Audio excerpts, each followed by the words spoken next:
And I really enjoy learning our weekly learning in Tanya. I hope to increase. I do have a chavrusa who's around again. We're just going to pin him down because life is busy, and now with Elul coming, the big avoda is getting the kids back to school, and yet still trying to find time within the busyness of Elul and all the other things going on to still make a kaviyas. Pasha Zeika, we learn out the idea of kaviyas, fixing time for learning, fixing it in our heart.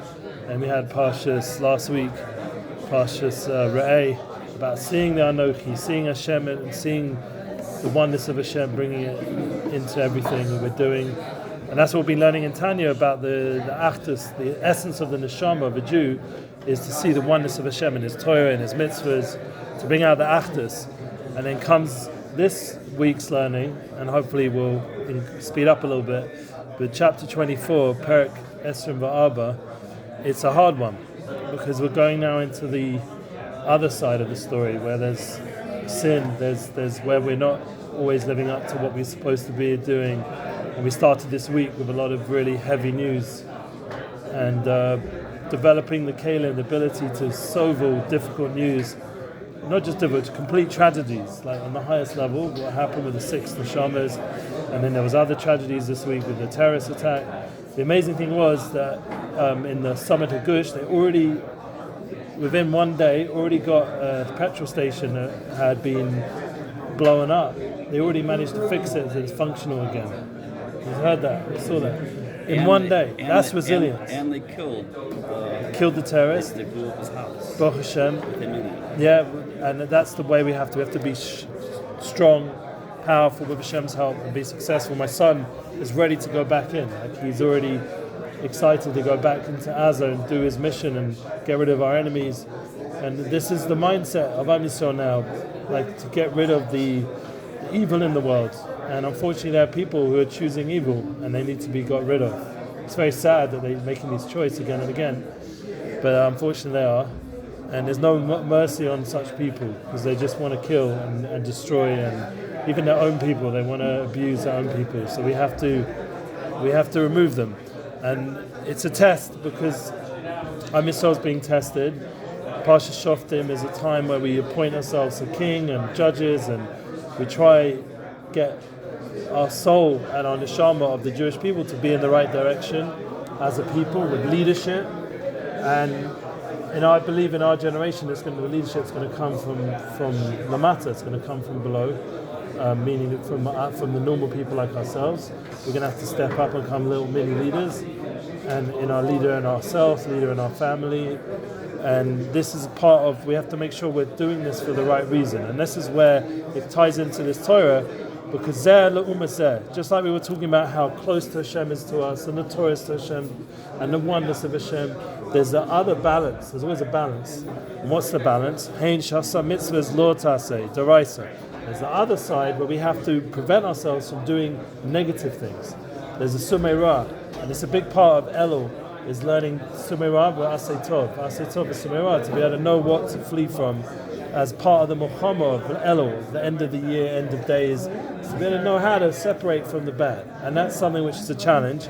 But Hashem gave us 630 mitzvahs, and part of that is the 365 mitzvahs lo taseh, the things you shouldn't do, deraisa. This is how Hashem worked it out, gave us a system. You have Anochi. Yeah, that was last week's parsha, Rei Anochi, to see that Anochi, that's the mitzvah's aseh. And this week's parsha is to have a leadership on ourselves, to prevent ourselves from getting involved. Just sometimes not doing things. There's a tremendous madrega. The Baal Tanya says in the Kuti Torah, he says the idea of the sumei ra of our generation, and it's probably even more so now, right now, in Tafshin Pei Dalet, coming up to Tafshin Pei Hey, this 2024, to not do stuff is a tremendous hatzlacha. And we have to sometimes give ourselves encouragement, and our kids as well, our children, we have to give them encouragement of what they're not doing. I was talking to my wife about one of my sons. I was looking on his discount key. This is where he keeps all his files, like all his, and it's all just like shirim from Tzaddikim, and he was asking me, what are some of these funny songs I put on it, because he asked me to put new music on it, because he can't download from online, he doesn't have any ability. I might not have another son who, Baruch Hashem, who has a tremendous koach online, and once in a while he does sit online and do some stuff, but he has actively chosen himself to get rid of his iPhone and smartphone, and just basically what he has now is a dumb phone, or smart, you can call that the real smartphone, and he's managed to protect himself from that whole story. Now, I'm not on that level right now, and also because of work, but he himself said, like, I don't need it for my job. Every so on I check my bank through, he has text, and he has a few other ways of getting there online, he has a way to do it. But basically he stays away, and it's that Sumeirah is tremendous. So Hashem gave us these 365 mitzvahs, l'otasei d'oraisa, as a way of giving us ability to stay away from the bad. Yeah, and in each child on his own level. I've got one son who's very much online. Zalmi's all the time. He wants to build a YouTube in football and in gaming. He's full on. He wants to get a new computer. He believes it, and he has focus at it. And some of the style games he's playing, GTA, is a little bit violent, not my style. Yeah, and he's leading teams and this whole thing. But that's his way, In a way, it keeps him also away from not good things, because he spent this summer, one of my sons spent the summer working, another son spent the summer learning, another son spent his summer in the army, and this son is keeping himself off the streets from gaming. It's funny, like when you see them wasting their time with that, and the filth that is out there. Yeah, exactly. Then you're like I did the same thing with my son when I saw him. I was like Ozzy, the little guy. When I see him wasting his time there, I'm like. But it's not always wasting time. That's because it does develop some skills. One of the things, he's managing teams already. Well, they're also they're practicing for the army. Yeah, to fight the enemy. When you watch my son's footage, it's like a game. And it's crazy. There's proof. There's evidence actually that it does help. Well, it helps them. Yeah, because interestingly, they, as much as they like the football game, which my son plays football, he's in a football team, he's in Jerusalem Lions, so it does help him having FIFA. But the game he plays the most is the more shooting one, and that will be part of their life probably. And hopefully, this war will end, and they won't have to go through that. But nevertheless, the point of what I'm trying to say is that the staying away from bad is a tremendous thing. They used to call me the Xbox Rabbi. Why they call me Xbox Rabbi? Because I spent a year or so in a yeshiva where I played Xbox with all the guys, and that was a sumeirah. That was keeping kids away from doing much worse things they wanted to do. The only problem is with me, I started getting so into the gaming, I felt myself like a little bit addicted. The guys would come and be like, "Hey, wait a minute, Rabbi. Usually we had to ask you to play. Now it's got by the end of the year, you're like playing without asking. You're like already there before us." So I said, I think I've got a bit too involved, so I had to step back from it. Kol Isuri Durbanan, and all the rabbinic prohibitions. Since they are contrary to and the very opposite of Hashem's will and wisdom, this is the important point. Yeah, it's giving us an understanding that these represent, through the will of Hashem, through the wisdom, a complete and total separation with unity and oneness. And as the Baal Shem Tov and the Derech of the Chasidim is what they awakened in Am Yisrael, is how important that is, and how the relationship is the most important thing, and therefore anything that's going to separate you from that relationship is something you're going to, you yourself, without no one forcing you, from your own understanding of how deep and important the relationship is with Hashem, that the Sheva Shabbos and Mechamta already in the fourth one. What is Hashem comforting us from our disconnect with Hashem that happened during the 3 weeks? That's what He's comforting us. That becomes the priority, and we're excited now. Elul, we're excited for Rosh Hashanah, Kippur, Sukkot, because it's a time to reconnect in the deepest way with that oneness of Hashem. That's what's being damaged, the connection. Now, obviously, it can never ever really be damaged, but with our Bechira that Hashem gave us, we chose to separate ourselves. So even though intrinsically we're always one with Hashem, but we used our time and our energy and our power, instead of deepening that relationship, to push that relationship away. So for us, it feels like we're separate from Hashem, God forbid, which is the opposite. The yeshus, the ego, edging God out, edging God out. That's what we have to fight. The narcissist tendencies of our generation. That's what we have to fight. I mean, the whole social media world, the whole influencer world. By the way, the good news, the influencer world is starting to fall apart a little bit. The advertising dollars is not so much there anymore. Mm-hmm. So suddenly people are going to have to find meaning in a more deeper way than just becoming Instagram models or whatever, yeah, or TikTok superstars. No, they're going to have to find, the OnlyFans. Sorry to mention it, but they're going to have to stay away from that kind of stuff. Baruch Hashem. So that's the avoda that we have to tune into the oneness. So we're learning from Tanya about the Achdut of Hashem. That's what we've been learning for all these chapters. And now what's happening is there's becoming a little bit of prida, God forbid. Like we're starting to separate from Hashem. Not that we can ever really be separate, but we're starting to feel like we're separate to Hashem because of the choices we're making. Instead of doing mitzvahs, we're doing not mitzvahs. We're not even staying away from the law mitzvahs, the mitzvahs law tasa. We're actually doing, God forbid, things that separate us from our relationship with Hashem, which is really what the whole Yisod of Chassidus is about, that relationship with Hashem. Like we said last week in the Sefer Shalom, the Sod should be Sodus, the foundation of foundations, the Ikarim v'Ikarim, the Ikar, the main most important thing is what? That we're children of Hashem. We mentioned we're talking about children of Hashem, and that's what people are struggling with right now. How could the children of Hashem go through such a tragedy this week, where instead of coming home to their families, they were, God forbid, murdered? A few days before, they were captured. So back to us, they were rescued. They were said we only got their bodies, and my son's dealing with this in Gaza, so it's painful for them as well, mentally, emotionally. They're trying to look for the hostages. The whole war, they've been praying and hoping they're going to get the hostages. Instead, they're coming back with bodies. Now, it's better than nothing, but still, we understand the cheshivas of a guf YISRAEL. But the point is, these are hard times for us, emotionally, spiritually. If we're the children of Hashem, how do we keep going through this feeling of disconnect? So this is what we done from mourning, of cutting is from Panimat and MASHA. Sure. We can't overly mourn. Yeah, we can't overly mourn because we have to have a munah basof that we're the children of Hashem no matter what. And that's the foundation of everything.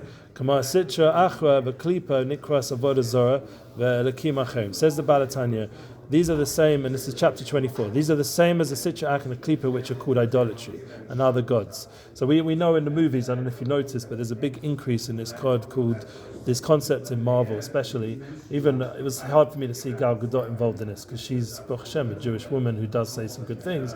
But in the movies, the way the script's gone is that they're very into this like mythical, like Greek kind of mindset of God of gods, and that's not a Yiddish thing. There's only one God. Shem Echad. There's no God of gods. There's no other gods. There's only one God, and that's a big clarification of what Jewish people are always trying to bring to all the religions and all the hashkafa and all the philosophy. That there's only one God. That's it. Shem Echad. That's our clarification that we need to bring to the world. The problem is when we get caught up with the other side, we're going into that realm called Avodah Zarah. And that's one of the reasons why we're in these weeks of Nechamta, to comfort us when we fell away from Hashem Echad. Baruch Hashem. Good to see you guys. I was noticing the newbie corner over there. Yeah, we wanted to learn. It's like 4 newbies in one place. Yeah. Yeah, recording, yeah. You can say if it's, I don't mind, I can edit it maybe, but rather not. Okay, so this is the idea. Machmas hest upon him, Sharot and Elion. He just points out we are recording this. We put these up on the larger web, yeah. The hemisphere of Kedusha. Yeah. It's called Unity Flow Podcast. We're trying to get people to tune into the unity. So we're talking about the lack of unity here. We've seen it the last few days. There's been a lot of lack of unity. Part of it is because we're not totally tuned into serving Hashem. Hest upon him. What happens is Machmas hest upon him. Hashem's face is shining. We've been talking a lot about Panecha. Remember we learned a lot about Duchen as well. Hashem's shining his countenance to us in life. His rotzen. We're trying to tune into the will of Hashem. Yeah. But now what's happening here? Hashem's hiding his face. As we saw this last few days, Shirat and Elion canal, as explained above. You've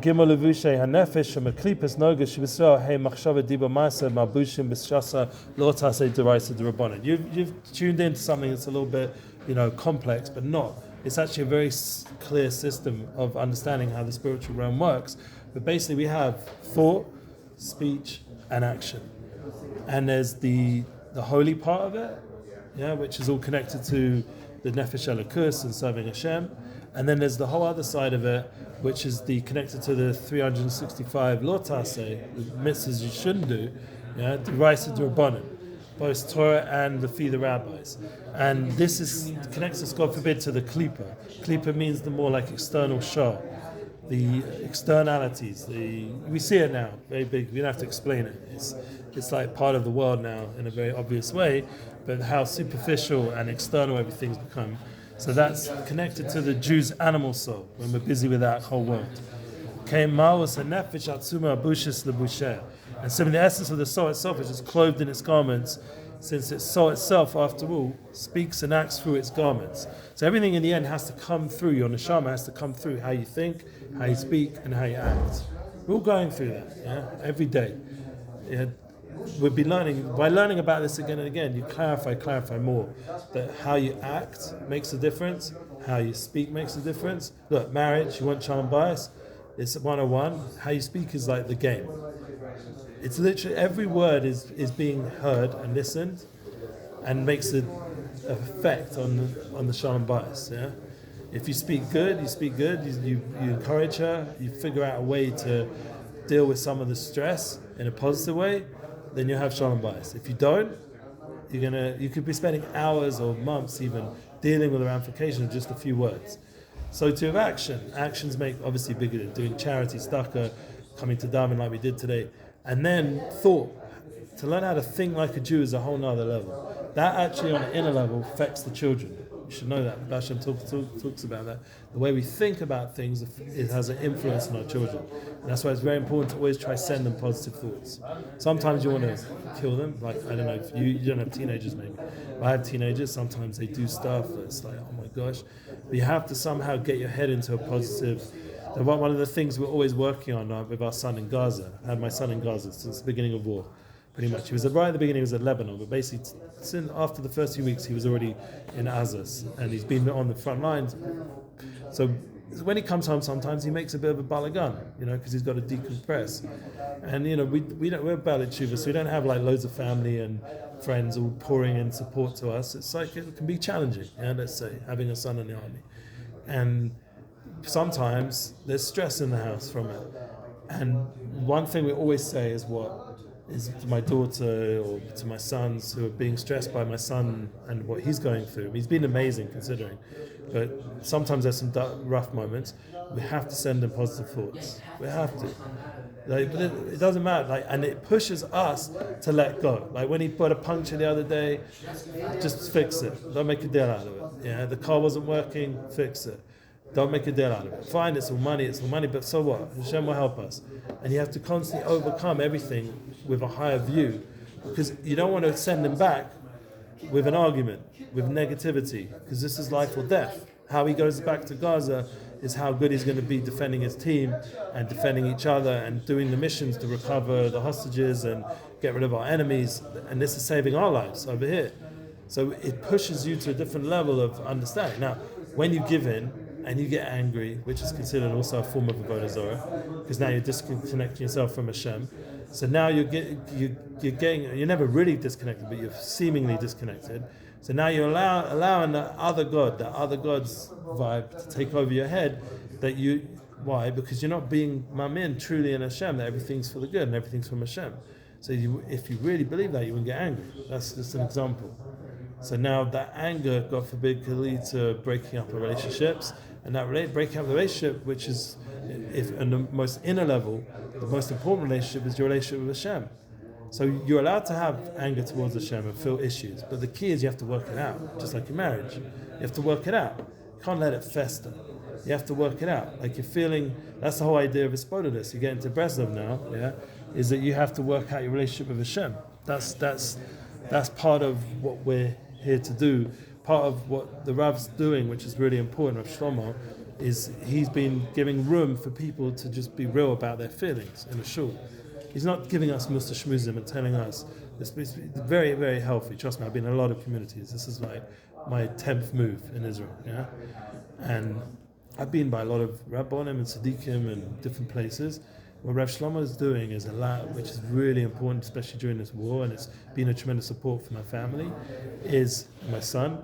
My son actually the other day said that Rav Shlomo is on a level where I said this to Rav Shlomo, I sent him a message, that if he'd go and be part of the Rebbe world, the Chasidic world, because I was part of that world, he'd put a Strymon on and did the whole shtick, he could be like one of those Rebbes out there, like the way the awe he has. But in a way, it's protecting that awe because it's allowing all of us, to be more real and not get caught up with all the externalities of the Hasidic world.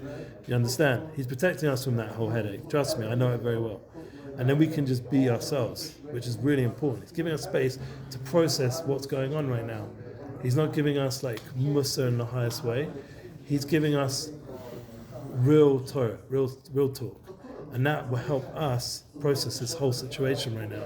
We haven't had a share for like a few months in terms of during the week, but aren't you looking forward to get back to that? Because because we get into stuff. You know, one of the things I brought up about my son has been hard with the army. This is real talk. I'm saying this is real. It's painful to watch because they have religious units or whatever, but my son in the army, Lamaisa, and right now because of the war, a lot of the organized Yiddishkeit stuff hasn't made it to their base. For example, when they had a Shabbat recently, there was no family who came, no rabbi, no one made Kiddush, there was nothing provided Shabbos. Yeah, and we sent him stuff, but you know, as an army, they didn't provide. So their excuses were during war. During non-war, they were probably better at getting the Chabad rabbi to come. My son had some great Shabbos in his previous times in the army. But right now, he's in Sadir, yeah? So he hasn't had, he's part of the regular, he's finishing in Perek, his service. But it's been hard, and he's telling me it's hard that they don't provide enough. Now the other day there was a religious unit came in, so there was Shirim, and he went to the Shirim on Shabbos when they joined onto the base, and it was much better for him. But it can be really hard, and that's what I want. You know, the point is here we're learning that what the process is you try getting your thoughts and your speech and your action to tune into the soul or not, and if you're not, then you're seemingly, in the clothing sense, the way you're clothing, the garments of the soul are now towards the other side. And the way that Chassidus brings out a very important clarification that anything that takes you away from Hashem is, on some level, even on the most delicate level, a certain form of Avodah Zarah, which wakes you up a little bit, because then you're like, wait a minute, I don't want to serve other gods, I want to serve Hashem. So then you start to realize how important Avodas Hashem is, because it's either this or that. And it gives a very strong clarification in your Yiddishkeit. Either you're serving Hashem, and there's no this middle sort of modern orthodox imagination of I can sort of live in both worlds, it's okay. There's no such real reality to Chassidus. Even though, once again, you know, a person has to journey and grow. We're not going to tell everyone they're doing Avodah Zarah. But the point is just on a panemius level to understand panemius and hashkafically that it is a very clear picture. It's very clear. It's either Avodas Hashem or it's Avodah Zarah. And that's how clear Chassidus makes it, which basically gives you a very strong system of understanding what Yiddishkeit is. So anything united with this other side is Avodah Zarah. So if you treif, you go and have a nice, Maki D's or whatever you call it. I don't know what it is nowadays. Whatever tell me, shit, I don't know all the stuff out there. You go have a nice treif lunch, dinner. You're tuning in to Avodah Zarah on some level because you're feeding the nefesh of the klipa, of the sitra, and you don't want to feed that side. You don't want to be eating and ingesting that kind of timtum alev, the blockage of the heart. If you care about Eliezer Hashem, you don't want to give any energy to that side. Yeah? ולכן עוד אלה שבטלים ותפלים עליה וגורם פחוסיהם ממנו מאוד. Not only united with the klipa and thus equal to it, but furthermore become sexually subordinate to a much lower, much more debasing. So this is a chiddush that the Baal Tanya says. Now I have this summary from my friend Shmuel Diamond, and he says that what is an Aveira? He explains. He's called the reality of sin. The 365 negative principles of the Torah are diametrically opposed to Hashem's will and therefore totally disconnected from Him. It follows that when one is sinning, he is involved in the opposite of Hashem's will and therefore becomes thoroughly united with the other side, which is called Avodah Zarah. As such, the sinner is utterly severed from Hashem. God forbid. Never really, but it feels experience on the spiritual level. It seems that way. In truth, the sinner is even lower than the Sitra Achra, for the Sitra only denies Hashem by claiming to also exist, and does not deny Hashem's existence by not carrying out His will. The idol worshippers called Hashem the God of gods. And that's what I was saying before about Marvel, when you just guys stepped in. Marvel has made a big campaign to bring back, I don't know if you've noticed, if you're subtle, unfortunately I've watched these stupid movies, and you see that the God of gods has come back. Yeah, especially I watch the Wonder Woman movies because I have a thing about Gal Gadot. I think something in it. Yeah, I mean she is probably the most pretty Jewish woman. Yeah, but in those movies, at the end, there's this whole thing, God of gods, God of gods, everything's God of gods. So bringing back that whole Greek myth thing, which is Avodah Zarah, and we're not meant to be part of that. We're about her ancestors who went through the Holocaust, were Moshe Nefesh for Hashem Echad. That's what we're busy with. We're about one Hashem. We're not busy with the God of gods. So we got to stay away from that. Yeah? That's not us. Yeah, but there is no other gods. That's the point. Yeah, but he's... Yeah, but Elokim Acherim, that's other gods. It's not God of gods.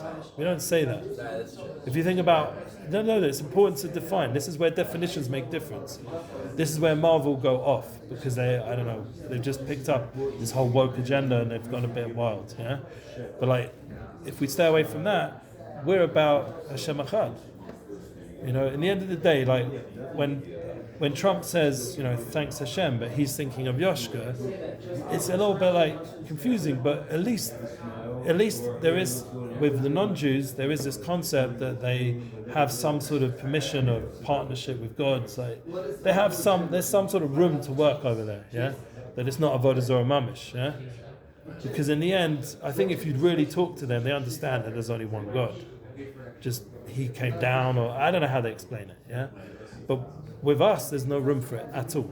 And in the end, Yoshka's a Jew anyway. He's just a Jew who had a big neshama, went away from the Torah and Masorah, from the main Nakuda. This is a difficult point. I'm going to say something with Pastor Shoftim that I wanted to say, the Kedushas Levi. Very deep concept. You might not understand it, but the Kedushas Levi says it, and it's good to know it's out there. Levi Yitzchak Levi Yitzchak ben Sarasasha. Just saying his name gets rid of all the judgments. So, by the way, it's an Indian Shabbos to say a few names. Leib Saras, the Baal Shem Tov, Yisrael Baal Shem, and Levi Yitzchak ben Sarasasha. Just by saying their names on Shabbos, it gets rid of all the judgments. It's brought down. Who's the first one? Leib Saras. He used to be most nervous to do pigeon shvuim. He would go around getting people out of being stuck in prison and stuff like that. I would say our generation Leib Saras are the soldiers trying to find the hostages. But anyway, so now, here we are. So, getting rid of the judgment. What does he say? He says, Pasha Shoftim, that there's a pasuk there about Avodah Zarah, worshipping other gods. And he explains it that bowing down to Talmid Chacham is actually Avodas Hashem. Now, this is controversial. It makes no sense. We're not allowed to worship man at all. So what's Pshat? So the way he explains it, if you look in the actual language of the B'ditcheva and Pasha Shoftim, he explains it and says you're bowing down to the godliness within him. The fact that, and where do we know this from the Torah? Because it says by Yaakov it calls him El. I'm actually Eli, El. Sometimes people call me El, but I'm not God. I'm Eli, whatever, I'm a person. But Yaakov is called Kel. He's called God.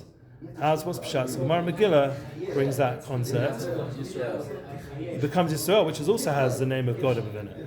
So the point is that what we understand is that the godliness within has manifested to such a level that that's what he's representing on the fullest sense. It becomes a godly person. And that we do have, Ish Alakim, we have this concept, Moshe Rabbeinu was a godly man.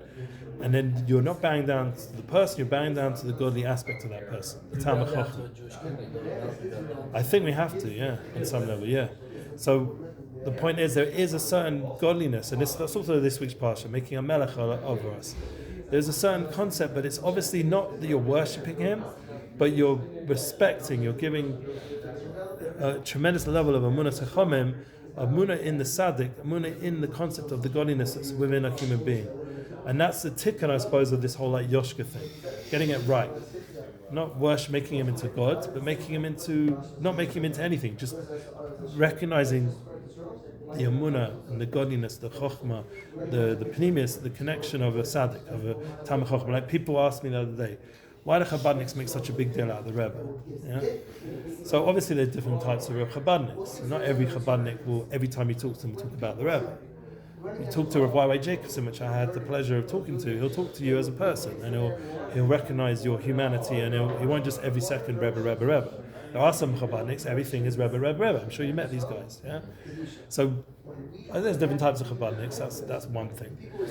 Two, the idea of the Rebbe is very important, foundational for their whole Torah, and we'll learn that in the Hasidus. But the key is, and they've been accused of this, not to make it into Avodah Zarah, because if it's done correctly, if it's the concept of Emunas Chachamim and the Tzaddik, if it's done truly correctly, he himself said about himself that I'm not an intermediary. I'm just here to help you get closer to Hashem, not to make me more than I am. He was always trying to remove himself from the picture of the Rebbe, even though he gave us shlichus and he gave us all kinds of Avodas Hashem and purpose, but we can't make him into more than he wanted to be made into.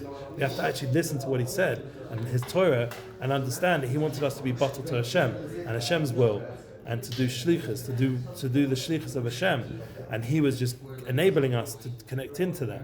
But it's not that he, God forbid, you make him into more than he is. So the key is to put everything in its right context, and remember that we're not here to serve other gods. We're here to serve only Hashem. And the problem is here, what's happening with Jews, we can sometimes get caught up and get to a level which is actually lower than the Sitra Achra, because we have this godly spark within us. The other side is the other side. But we have a godly spark. To take that godly spark and abuse it, which is what we're doing. Everyone throws around the word abuse nowadays. I don't know if you've seen it, heard it around in discussions. Even women can say to their husband, you're abusive. I don't know. What am I abusing? I don't know. We are abusing ourselves. Forget about what we're being accused towards our wives or anything, God forbid, our children. We're abusing our godly spark within. Hashem gave us a divine chelik elokayim mamish within ourselves, and we have to show cover to that godly spark. And that's a whole other way of thinking about it. Our essence is godly, and we don't want to mess up our essence, because that's who we are, who we identify as. Truly, that's our true I, is our godly spark. So if we identify with the true I, not the ego which is edging God out, but we identify with the true I, Hashem gave us a godly spark within, then it will affect how we speak, how we act, how we think. It will affect all our levushim. And this is the challenge going on here at this point of the Tanya. He says, "Kohi einem abashis b'guf chamori, v'duas rabuna einem eredis ba lepal pulasa m'shlachas malach Ibrahim shalah." For the klipa is not clothed in a corporal body, and it knows its master and does not rebel against it. See, the other side knows that it's working for Hashem. It works. All the temptations that we get, all the forces out there are working for God. They're working for Hashem. They have a master, and it's Hashem. They know that they're just here to test us. The problem is with us, that they can only do a shlichus from Hashem to test us. What did Bilam say? I cannot go against the word of Hashem. Remember that? Pasuk wasn't so long ago in Pasha. Bilam said, I will not go against the word of Hashem. Yeah? So he never violates the will of Hashem, and he's the biggest klipa as a human being. He was the other side. He was the opposite of the Novi of Moshe, the Mia of Moshe Rabbeinu. He was the balance in this world of evil of Moshe Rabbeinu. He was the other side version of Moshe Rabbeinu. And he said himself, I can't go against the word of Hashem. Bilam, the other side, saying the biggest Russia. Imagine you have, I don't know who the biggest Russia in our generation is, but we probably can throw out a few names. Yeah, remember that Kim Jong or one of these guys out there. Yeah, one of these dudes. Yeah, they say in the end of the day, as much as I want to blow up the world and do crazy evil things, I can't go against the word of Hashem. That's the kind of talk they start saying. Yeah, because that's the truth. Even they, in the end of the day, they can't. There's only so much. They know that they're limited as well. He couldn't come and curse the Jewish people. Although the Klipa are called Avodah Zorah, yet they refer to him as the God of gods. They are able to do that. They do not completely deny him. So at least Marvel's not completely denying the idea that there's a God of gods. Yeah, we'll give him that much. In the end, they cannot violate Hashem's will. For they know and perceive that his life and their sustenance, since they derive their nurture from, they get it from the backside. Yeah, they're getting it from the twerking side of Chasidic. That was a very low reference. They're getting it from the low level. Yeah, the lowest level. They're getting it from the back of the hindermost aspect of the divine will. Yeah? I'm sorry, but our generation, everything that's external has been manifest. There never was a time where twerking would have even been a concept. I can't even imagine time of Avodah Zorah when it talks about the Baal, that they were twerking when they were doing that. I don't think so. I think our generation is a new level of debasement of the human form that never was ever in history. That's my feeling. Because we're in the Nun Shari Tuma, which is great because then we can turn that around to Nun Shari Tshuva. And the fact that we're still standing in shul and talking about this at all is a tremendous accomplishment.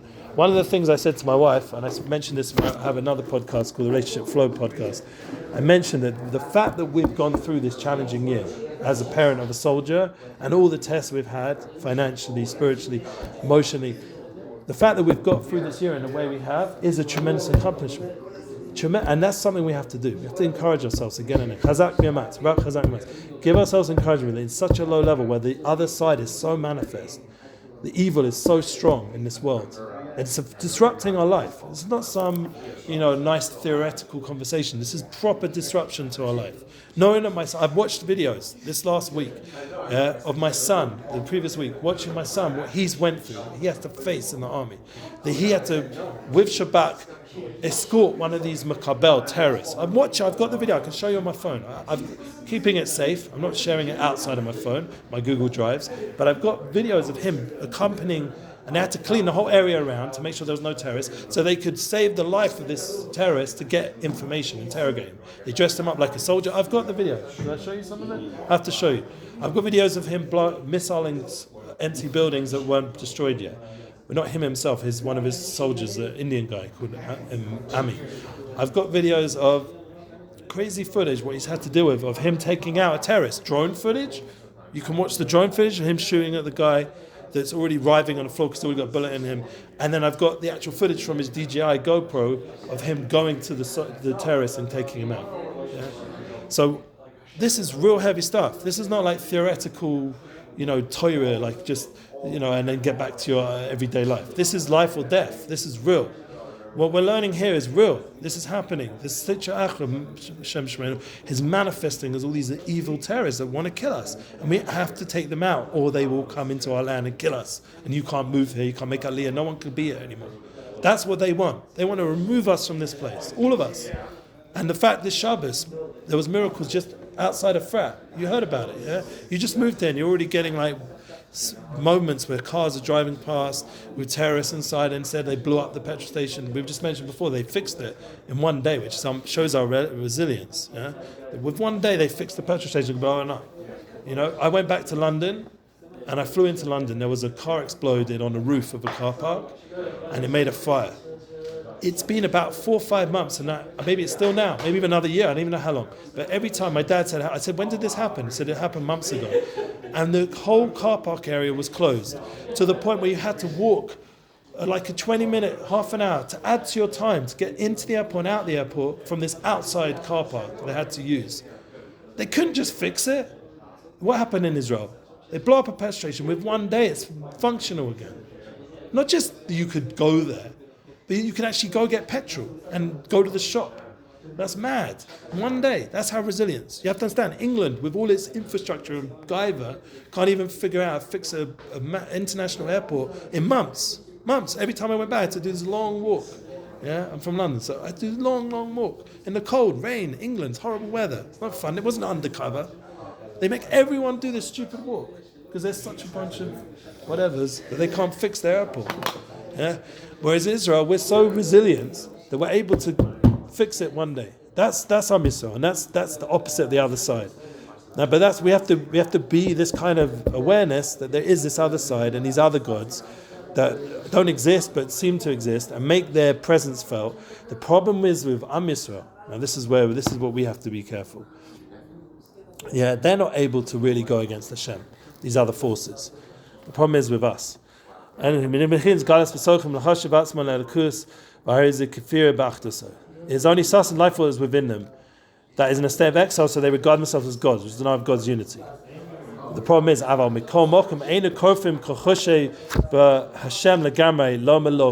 but they are not able to be so heretical and deny Hashem that He doesn't exist. On the contrary, and this is the point, this is our responsibility, Am Yisrael, our job in the world. This is where it really comes down to really what's going on in the world. It's all about this Nakuda. On the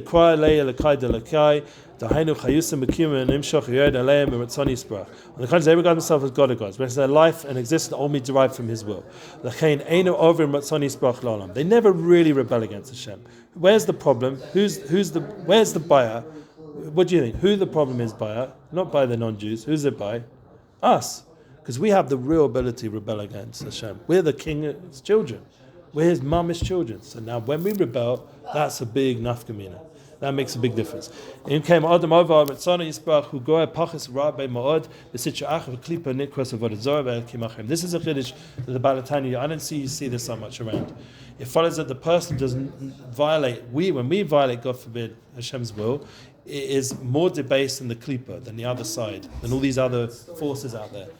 He tachlis a period miuchadai v'asishel kodesh baruch hu yemosimenu kilakov b'achtus yisbar men chashem. He is separate God's unity and oneness even more than they are, as though denying His unity more than they are. God forbid. Yeah, we'll just finish off with this. Mashchos b'yitzchaim shah member of Perek David sharab ba'olam hazeh chormei hush shamari klipas agasas hu tachlis a bir. This is a bit of a hard one to walk into. But basically what he's saying is the evil in this corporal world is the dregs of the coarse klipa, is a sediment of purifying process and so on. So basically this whole concept of nitzosis, of sparks of good that are found within these other sides, our job, when we go to say Gaza and we knock out terrorists, we just released a spark. We're not just getting rid of the terrorists, we're rescuing sparks and we're rescuing bodies and souls, literally. There's a whole bureau going on. For this reason, all matters of this world are harsh and evil, and the wicked prevail in it, and so forth. And that's why it starts to make sense now a little bit why we see such a prevalence of evil in the world. People like lose their munah over this. How can there be so much evil? This is something which is discussed on the highest levels. Rogan just had a guy on recently. I don't know if you're into Joe Rogan at all, but Joe Rogan just had this guy who his whole thing is about discussing evil. Yeah, like trying to he's a philosopher. Famous philosopher, and he goes into this whole thing and evil, and he sort of poo-poos like Jordan Peterson's Hashkafa is basically more like religious, and it doesn't really, like, in my opinion, give full credit to the other philosophers who have more spiritual outlook. So he has his approach, but the problem where they stumble the most is with the whole evil thing. That's where like people freak out. Even Rogan himself, like he has his anxiety. He says himself. He gets his anxiety when he sees how messed up the world is. His personal situation is great, but the world situation, that he gets anxious about. He's admitted it many times. And there's good reason to be anxious about the current world. But if you understand on a pneumius level that it's meant to be this way, and Hashem created a olam hazeh, which is ribu ra, which is mostly not good, and Am Yisrael's job is to go into that low place and still serve Hashem and bring out the sparks and to have a purpose and to not deny Hashem's existence there, but to bring Hashem's existence, not to be lower than the Sichakra itself and deny Hashem, but to actually bring out Hashem in that low place. That challenge, that test that we go through for a week like we went through this week already, beginning with the 6 hostages being killed, it's a big test for us, but we have to say that's also Hashem. As hard as it is and painful as it is, we have to recognize Hashem Echad in that moment. And that would be that by keeping Achdus and keeping oneness and our priority and reminding that we're all souls together. I'm going to write about this. I have a book called United Souls and write about this week. And I'm going to write about this Nakuda. The only comfort really is the fact that we're souls. I can't explain any physical comfort to what happened. They were tortured for 11 months, and just about as they're about to be saved, they're killed, bullet in the head, like murdered by these evil people. Like, what comfort do you have from such a situation? You have any? You can't. No matter what politician or whoever writes their statements of comfort, it doesn't do the job. Only comfort is to know that they're souls, and on the soul level, there's a comfort.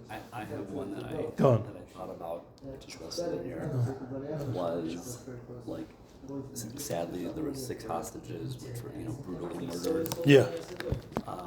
But one thing that they got to do that 6 million other Jews didn't get to do, not speaking of the Holocaust, speaking of the 6 million Jews living outside of the land, they got to call this place home. Right. That's true. In their short lives. So that's beautiful.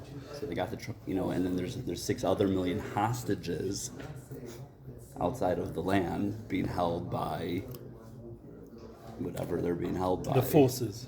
Yeah. And That's a big step forward, what he just pointed out for us as a people, that the whole difference was, even though as painful it is, that this happened all in Eretz Yisrael, but there's also it shows another level up as well. what you're saying. It was a highlight. We had an Aliyah because we're experiencing this Mesiras Nefesh now in Eretz Yisrael. It's a different kind of experience than ever in history. Well, like you said, from your son. Except when the previous times we were in Israel. Your son, the soldier, who's like 20 years old. I remember like one time when he came back after being in Gaza for months. Yeah. He's on the way out the door. His parents are all sad, and he goes, "Don't be sad. I'm ready to die for my country." Yeah. Chas v'shalom. He did say that. 20 years old. Yeah. And that's how every single soldier in there he wants us to be It's happy. crazy. He wants, if I'm doing this for you, I want you to live the most. And by the way, I've been His mussar to us is live the most. But get the best house, get the best car, enjoy life the most, because I'm fighting for that. I don't want you to be sitting here like in this sort of zombie state, not being able to function because of, what he's going through. My wife now feels so down about it. People can get into that state. He wants us to live the fullest, and that's what he's fighting for. I've also been to Shiva houses that the parents have said, just let this be for like a purpose, basically, make the land safer. We just gave up the child, and then it's all part of the Achdut Hashem, and that's what we got to keep in our part. And you see, otherwise, that shows how powerful we are. It's good to know both sides of the story. We're the most connected to Hashem. We're Bonim Atem Hashem Lechenkem. But if we, God forbid, and he's going to say this later on in the Tanya, if we go against Hashem, it's like we're taking Hashem's head as the Melech and putting it into the toilet. That's basically what it goes on to say. It's very strong language, but it's one of the only places I think I've ever seen such strong language. But the concept is like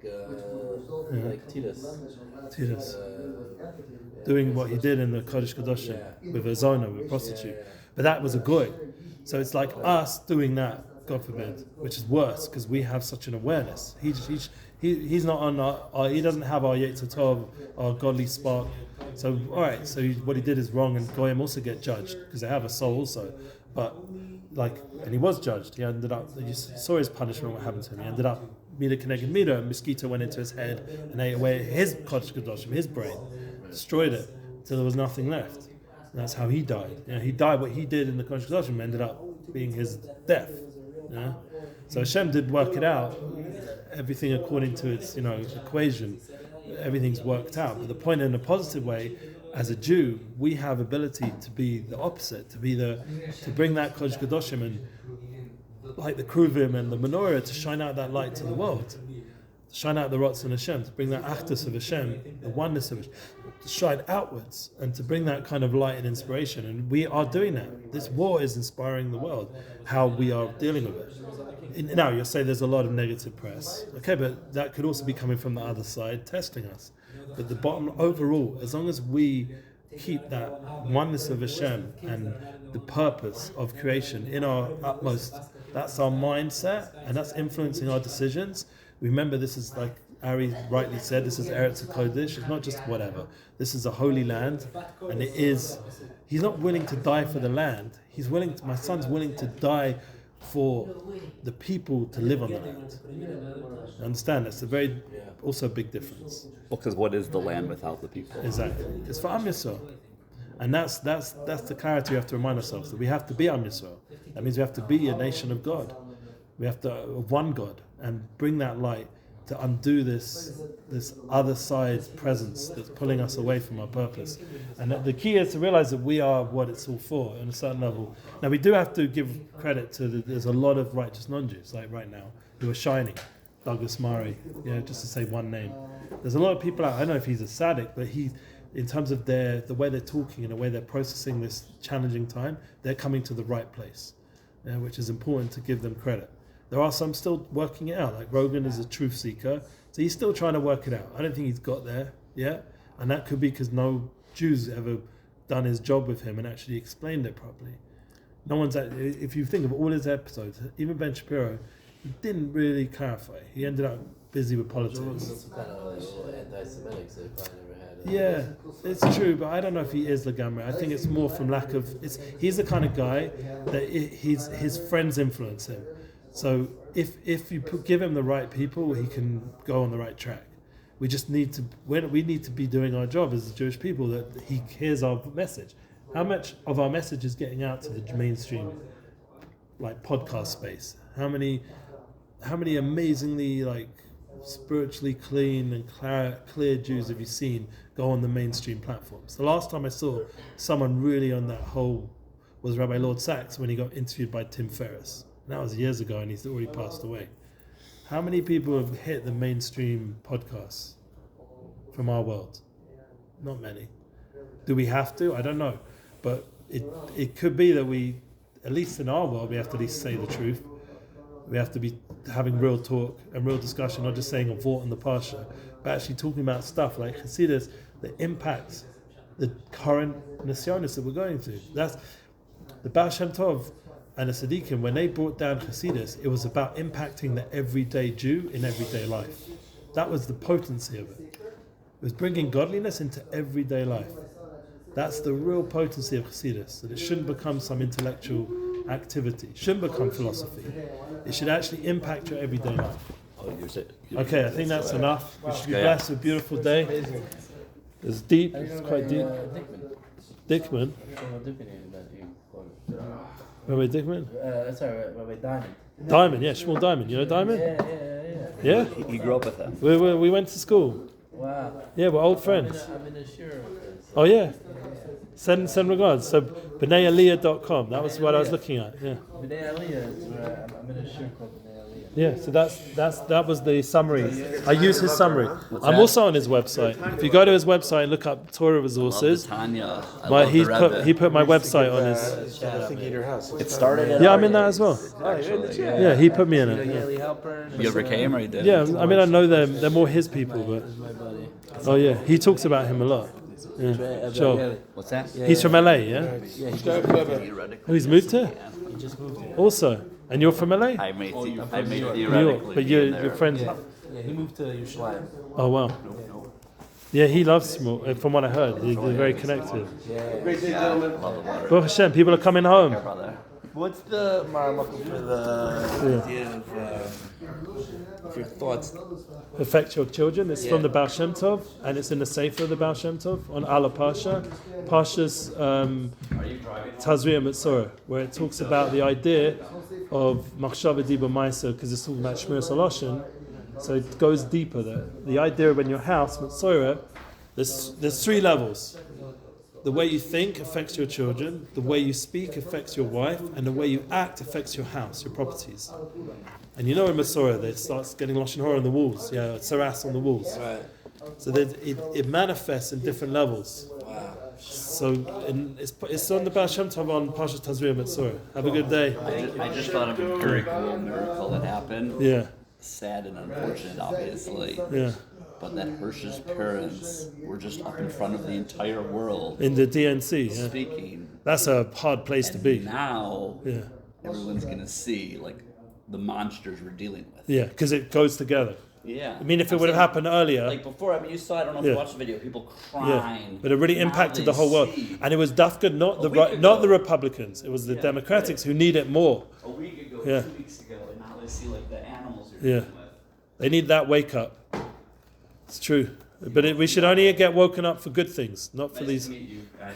It's too sad. Have a good day. Shabbat Shalom. Mevorach.